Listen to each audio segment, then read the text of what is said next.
السلام علیکم ناظرین، امید آپ لوگ خیریت سے ہوں گے۔ میں ہوں حسان ہاشمی۔ اس وقت پاکستان تحریک انصاف مشن سندھ سے جس طریقے سے ناکام و نامراد لوٹی ہے، اور اب حالت یہاں پر یہ ہے کہ 8 فروری کی تیاریوں کے سلسلے میں بڑے بڑے بیانات دیے جا رہے ہیں۔ ابھی میں نے آپ کے سامنے کچھ ایسے حقائق رکھنے جس سے آپ کو اندازہ ہوگا کہ کس لیول پر جا کر پاکستان تحریک انصاف اپنے اندرونی انتشار کی وجہ سے خاتمے کی طرف جا رہی ہے۔ لیکن سب سے پہلے ذرا میں ذکر کرنا چاہوں گا سہیل آفریدی صاحب کے ایک بیان کو لے کر جو سوشل میڈیا پر بہت زیادہ وائرل ہے، جس میں وہ کہہ رہے ہیں کہ جناب یہ جو آپریشن کر رہے ہیں یہ ہم سے پوچھ کے نہیں کر رہے، یعنی ہم سے اجازت لیے بغیر کر رہے ہیں، یعنی ہمیں بتانا بھی مناسب نہیں سمجھ رہے ہیں۔ یہی تو سب سے بڑا مسئلہ ہے۔ سہیل آفریدی صاحب کے اس بیان کو سننے کے بعد مجھے نا ایک لطیفہ یاد آ گیا جو بالکل ہی فٹ بیٹھ رہا ہے اس وقت موجودہ سیاسی صورتحال پر۔ یہ اتفاقی طور پر ان کی مماثلت ہے۔ ایک مراسی ہوتا ہے، اس کو نا چودھری کی بیٹی پسند آ جاتی ہے۔ اب چودھری کی بیٹی کا وہ رشتہ مانگنا چاہتا ہے، لیکن چونکہ ذات کا مراسی ہے تو بڑا سوچ و بچار کرتا ہے کہ یار چوئی سدی ادھر کس طرح رشتہ مانگی ہے، لیکن عشق پھر غالب آ جاتا ہے اور پھر وہ ہمت پوری اکٹھی کرتا ہے اور چلا جاتا ہے چوئی صاحب کے پاس اور کہتا ہے چوئی صاحب میں نے تھوڑی تھی پسند ہے، مینوں انہاں دا رشتہ چاہیے۔ چوئی صاحب پہلے تو سوچتے ہیں میں کوئی خواب دیکھ رہا، لیکن وہ جدو دوبارہ کہتا ہے نا کہ چوئی صاحب مینوں تھوڑی تھی دا رشتہ چاہیے، چودھری پاگل ہو جاتا ہے۔ وہ اپنے مسٹنڈوں کو کہتا ہے پھاڑ لو ذات دا مراسی تے چودھری نال رشتے تے ڈائریکٹ چودھری کی بیٹی کا رشتہ مانگنے آ گئے۔ جناب وہ چودھری صاحب کے حکم پر اس مراسی کو نیچے لمیا پا دیتے ہیں، جو دھونا شروع کرتے ہیں، مار مار کے دموع کر دیتے ہیں۔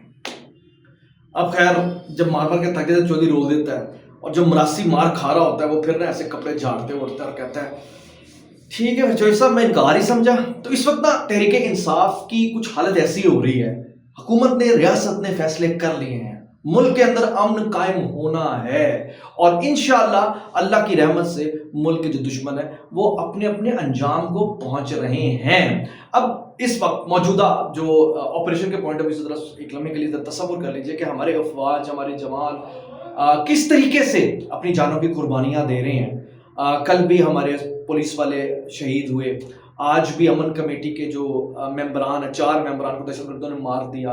روزانہ کی بنیاد پر دہشت گرد پاکستان کے امن کو تباہ کرنے کے لیے حلالہ کرتے ہیں، اور کس طریقے سے خیبر پختونخوا کے اندر سب سے زیادہ دہشت گردی کے واقعات بھی ہیں، وہاں سے دہشت گردی پنپ رہی ہے، پھوٹ رہی ہے، اور وہاں جب دہشت گردوں کے خلاف آپریشن ہوتا ہے تو ساٹھے کو پوچھیا نہیں بھائی آپ سے 13 سال کے اندر ایک دہشت گردی کنٹرول نہیں ہوئی، اور آپ جو دعویٰ کرتے تھے دہشت گرد ہمارے دور میں تو اس طرح نہیں تھے۔ اس وقت وہ دہشت گرد جن کو آپ آج کہتے ہیں کہ مجاہدین بنا کر پیش کرتے ہیں، کیونکہ آپ کی نظر میں تو وہ دہشت گرد ہے ہی نہیں، وہ تو جہاد کر رہے ہیں بھائی۔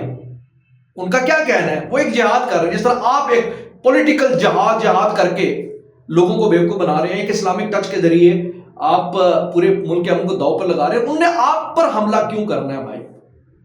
جس طرح پاکستان کے امن کو خراب کرنے کے لیے آپ نے ایک سیاسی طور پر ایک ہیجان برپا کیا ہوا ہے، اس امن کی تباہی میں ایک ملیٹنٹ جو ایک سپورٹ آپ کو حاصل ہے، نہیں دہشت گردوں کی طرف سے ہی حاصل ہے، وہ بھی پاکستان کا امن تباہ کرنا چاہتے ہیں، آپ بھی پاکستان کا امن تباہ کرنا چاہتے ہیں۔ تو ایسے ہی تو نہیں آپ آپس میں اتنا زیادہ کو انسیڈنس ہو گیا کہ بالکل ایک مقصد پر اکٹھے ہو کر پاکستان کے خلاف، پاکستان کے اداروں کے خلاف، ریاست کے خلاف ایک ایجیٹیشن کر رہے ہیں۔ اب سندھ کے اندر ان کے ساتھ جو معاملات ہوئے، آپ کو پتہ ہے سندھ کے اندر پیپلز پارٹی کی جانب سے کیٹیگوریکلی یہ کہا گیا کہ یہ سانیہ 9 مئی دہرانے کا ایک سلسلہ تھا یا ایک سازش تھی، انہوں نے سانیہ 9 مئی دہرانے کی کوشش کی ہے۔ اچھا اب وہاں جو کچھ ہوا وہ آپ دیکھ چکے ہیں، لیکن پوائنٹ یہاں پر یہ ہے کہ سانیہ 9 مئی کو 2 سال سے اوپر ہو چکے ہیں نا، اور سانیہ 9 مئی کا ہی ایک تسلسل جو ایک آج اس مقام تک پہنچ گیا ہے۔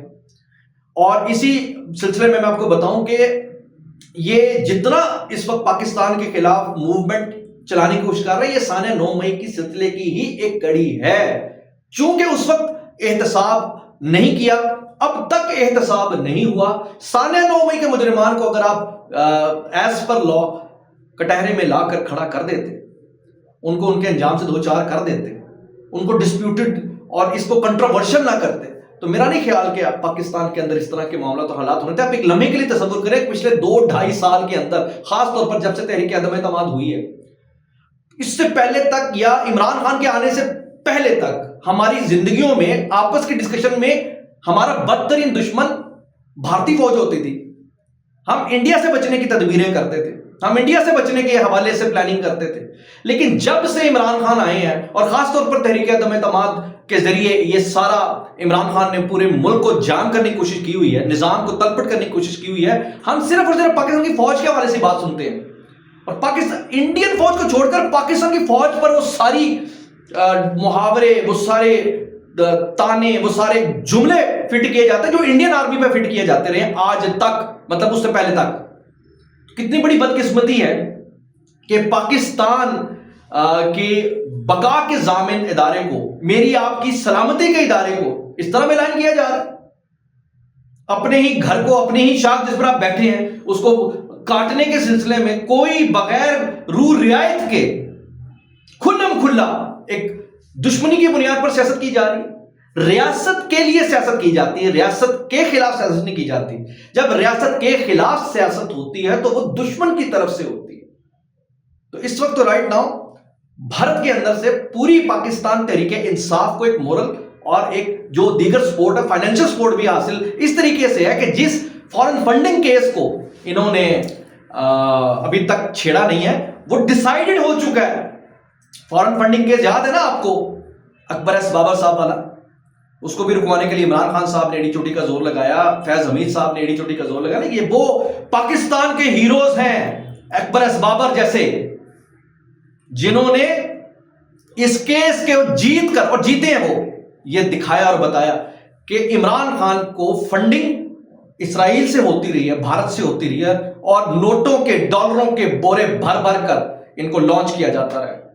تو میں یہ سمجھتا ہوں کہ اس وقت عمران خان کی رہائی کی آڑ میں جو یہ کرنا چاہ رہے ہیں, عمران خان جب رہا نہیں, مطلب باہر تھے, وہ کچھ جو نہیں کر سکے, یہ کیا اس وقت کچھ حاصل کر رہے ہیں.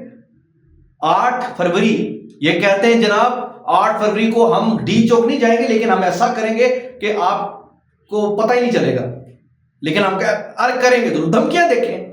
علیمہ خان صاحبہ نے کہا جی کوئی روک ہی نہیں سکتا, ہمیں روک سکو تو روک لو. تو میرا مقصد یہاں پر یہ ہے کہ بھائی آپ جب پاکستان کی فوج کے ساتھ دشمنی پہ ڈائریکٹ اترے ہوئے ہیں, اور آپ کے تمام بیانات پاکستان دشمنوں کے ایسے لگتا ہے کہ جیسے انہی کی آپ ریپرزنٹیشن کر رہے ہیں, انہی کی نمائندگی کر رہے ہیں, تو اس کے بعد پھر میرا خیال یہ ہے کہ یہ ریاست کی طرف سے جو ایک کمزوری کا پہلو سامنے آتا ہے, جو ان کی طاقت بنتا ہے. کیونکہ ایز پر لا ہم دنیاوی اس ورلڈلی دنیا کی بات کرتے ہیں, اور ہم دوسروں کی ایگزامپلس لیتے ہیں. اچھی بات سیکھنی چاہیے. جو اس وقت پاکستان کے اندر تحریک انصاف کر رہی ہے, وہ آپ یہ دیکھیں کہ اس سے بہت کم انٹینسٹی کا کیپٹل ہل کا ہوا تھا نا. برطانیہ کے اندر فسادات ہوئے تھے نا, جرمنی فرانس کے اندر ہوئے تھے. انہوں نے کیا کیا تھا بھائی؟ جو انہوں نے کیا تھا وہ بھی آپ بھی کر لیں. اگر وہ آپ کر چکے ہوتے تو اب تک یہ معاملات نہ ہوتے.